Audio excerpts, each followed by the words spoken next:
I think I should clarify something first. It actually sort of was my dad that helped me cook. That helped me cook for a month and a half before I left.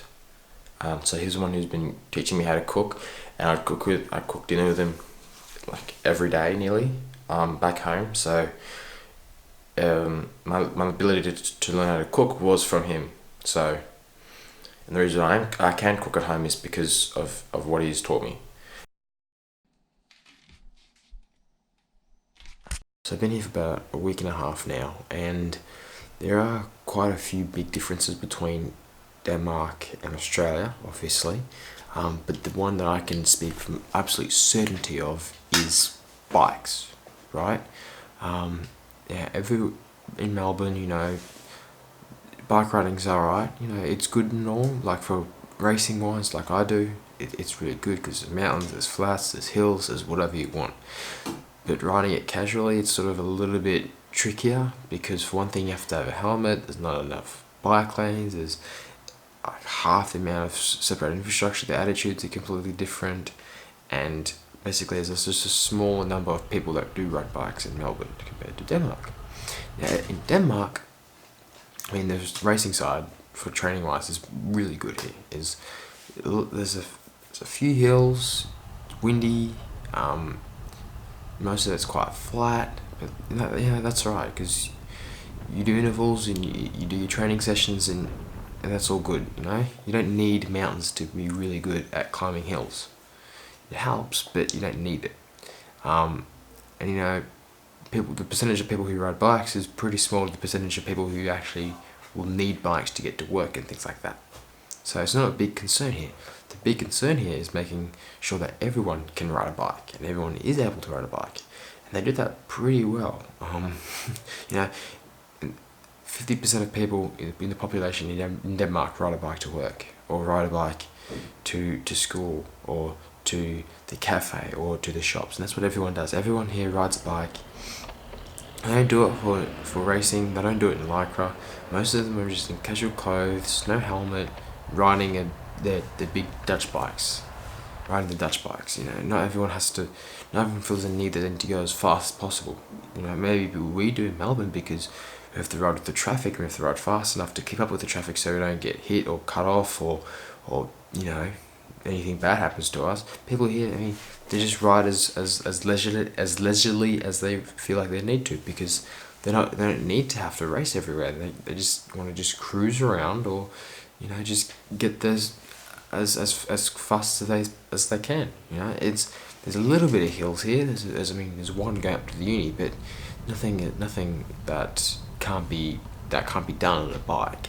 It could easily be done on a fixed gear bike at my home. And people I know who don't usually ride a bike everywhere else, but when they come here to study, they do have bikes. They are riding them, and it's because there's infrastructure for them. It's a classic example of build it and they will come. If you build bike lanes, they will come. If you build separate infrastructure, they will definitely use it, and they definitely will come. And I don't mean like a tiny little bike lane sort of on a 3-lane road. That's not really bike infrastructure. What I mean is city streets that are 40 kilometers an hour, separated lanes just for bicycles, no, not shared with pedestrians. Pedestrians have their own pie. The bicycles have their own pie, and the cars have their own pie. So everyone has a piece of their own pie, and there's not one big pie, and people just scrambling for pieces. People scrambling for crumbs, And at home, the cars get a big slice of that pie. Pedestrians get a good chunk, but what's left for bikes is crumbs, really. And Melbourne's different to things like Queensland. Queensland, I've got no idea what's going to be like in Queensland. Queensland, they could be fighting for the crumbs with, the ants. But here, everyone uses the lanes because they're built for them, and every road has got something for bikes too. Narrow roads have got something for bikes. Maybe not farm roads, like the single lane farm roads. They don't necessarily have a bike lane on them, but so little cars use them that it's okay, and the speeds are low enough that the driver doesn't need to sort of skim past you. I've been close past here. You get close past everywhere. The difference is that whether there was intent, or stupidity, or the road is just that narrow that there's not enough space to pass.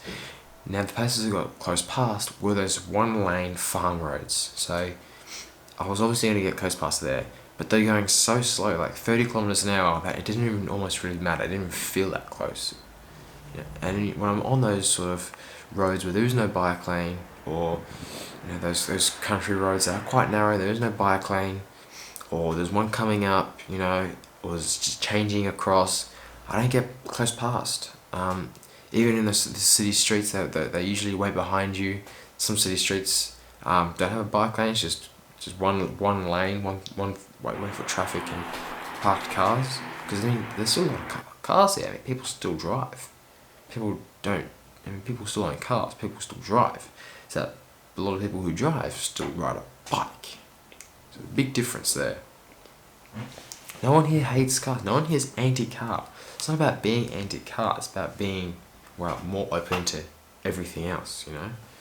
And so every road has got a bike, something for bikes. Whether it's adjacent, parallel to the road, where sort of on both sides of the road there's one way for bikes, or on one side of the road it's a two-lane thing. There's always something. Or whether it's on the road where there's a little bit of elevation and then there's a bike path, elevation or curb and then cars, or whether it's cars, nature strip and then bikes.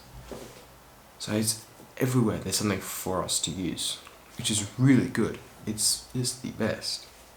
It's awesome. The best.